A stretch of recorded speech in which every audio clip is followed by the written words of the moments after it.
Então, eu mandei para vocês essa aula falando sobre avaliação primária do paciente politraumatizado. Então, para vocês entenderem melhor, esse termo politraumatizado significa o quê? Significa vários traumas, né? O que é um trauma? Então, toda vez que a gente tiver uma lesão, né, de tecido, seja ela uma lesão pequena ou uma lesão grande, a gente pode dar o nome a essa lesão de trauma, tá?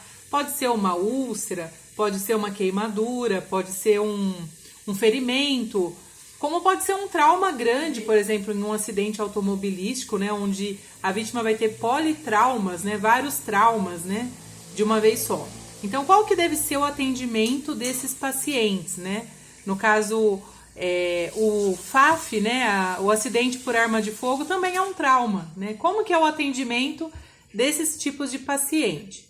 Então, aqui a definição, né, para avaliação primária. Então, a avaliação primária é aquela abordagem inicial, né, onde a gente vai utilizar algumas manobras, tá, para evitar que aquele paciente tenha um agravamento, né, acaba tendo uma lesão tão grave, né, que possa levar à morte. Então, é a primeira intervenção que a gente vai fazer, vai ser essa avaliação primária.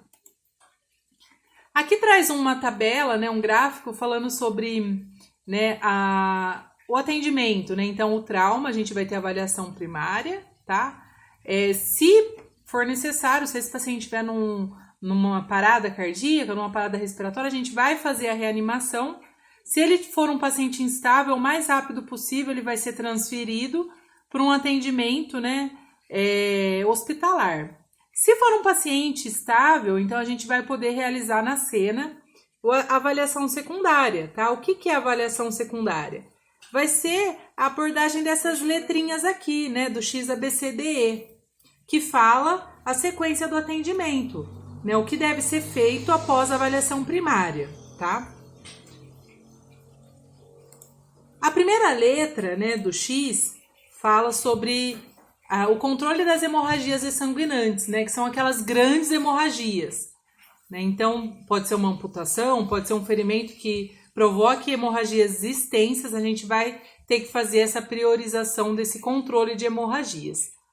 A gente volta a abordar, dentro desse controle das grandes hemorragias, o uso de torniquete, que foi abolido, tá? Em certo tempo ele foi abolido o uso de torniquete, mas em atualização de atendimento a gente volta ao uso dos torniquetes, tá? Na área militar, eu falo que é algo que nunca parou de ser feito, né? Eles já priorizavam o controle dessas hemorragias, no caso do militar que levava um tiro de fuzil, né? Tinha uma hemorragia extensa, então o primeiro passo era fazer, né, no caso do militar, o primeiro passo é fazer o controle dessa grande hemorragia, com o uso de torniquete, tá?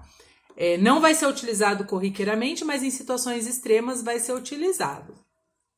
A gente pode utilizar também esses agentes hemostáticos, né? Tem alguns pós, algumas pomadas que são utilizados para fazer o controle de hemorragias. Depois, como atendimento secundário, a gente vai ter a manutenção, né, das vias aéreas, que é juntamente com a estabilização da cervical, tá? Então, a gente vai fazer o controle da cervical, já observando se esse paciente está demonstrando alguma alteração de voz, algum ruído que possa demonstrar um comprometimento na respiração desse paciente, tá? É um momento da gente observar se tem uma queda de língua, tá? Quando a gente vai colocar o colar cervical, a gente tem que fazer a liberação da via aérea. Nesse momento, quando a gente libera a via aérea, o paciente ele vai respirar melhor. Quando a gente solta, né, a mandíbula do paciente, se ele apresenta roncos, ruídos, quer dizer que esse paciente não consegue respirar sozinho, tá? É um passo importante também, né? Antigamente não tinha a letra X, era só a ABCDE, era direto, né? Agora entrou o X na frente, controle de hemorragias, mas depois vem esse passo que também é importante, tá? Que é cuidar da cervical junto com a respiração adequada desse paciente, tá? Aqui nesse slide, esse desenho aqui são sondas de aspiração, tá? No trauma não usa sonda maleável, vai utilizar essas sondas rígidas, tá? Por conta de possível sugação de massa encefálica. Então, a gente vai utilizar essas que são rígidas, tá? Para que realizar a aspiração? Talvez o paciente apresente ali um fluido, alguma coisa que possa ir para o pulmão, né? E isso prejudique na respiração do paciente, tá?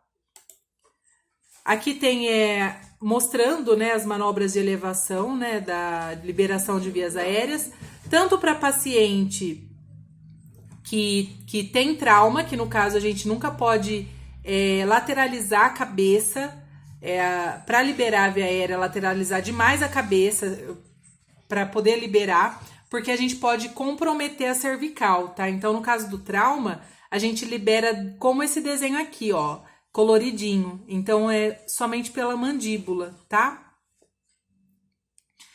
Bom, na próxima letrinha a gente vai ter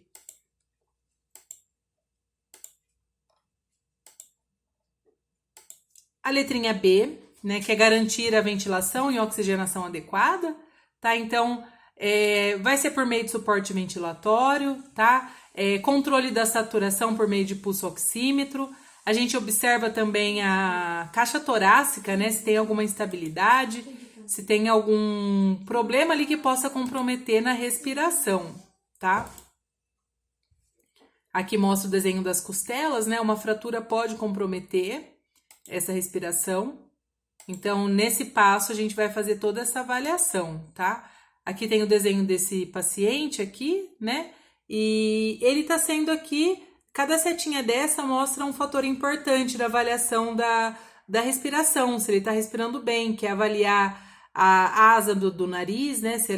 Como que tá sendo essa abertura de asa nasal, né? Movimentos torácicos, como que ele tá, né, fazendo essa troca de oxigênio? Será que ele tá fazendo essa troca adequada, tá? Então, isso tudo na letrinha B. Na letra C, avaliação de perfusão tecidual, tá? Nesse passo, a gente vai observar sinais vitais, né, que são importantes para critério de saber se esse paciente está perdendo sangue interno, tá? Quando o paciente tem hemorragia interna, ele pode ter uma alteração de pulso, uma alteração na coloração da pele.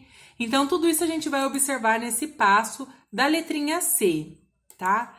Na letrinha D é avaliação de estado neurológico, tá? Então, como que a gente vai saber se esse paciente está com uma disfunção neurológica? Então, uma das avaliações que a gente usa é a avaliação da pupila, né? Como que a gente sabe? Então, por meio da avaliação da pupila, a gente consegue saber se esse paciente tá com alguma disfunção neurológica ou não, tá? A gente vai ter pupilas pequenas demais, que é a miótica, a gente vai ter pupila que vai estar dilatada, por exemplo, uma pupila de cada tamanho, né? Que indicaria uma anisocoria, ou seja, uma diferença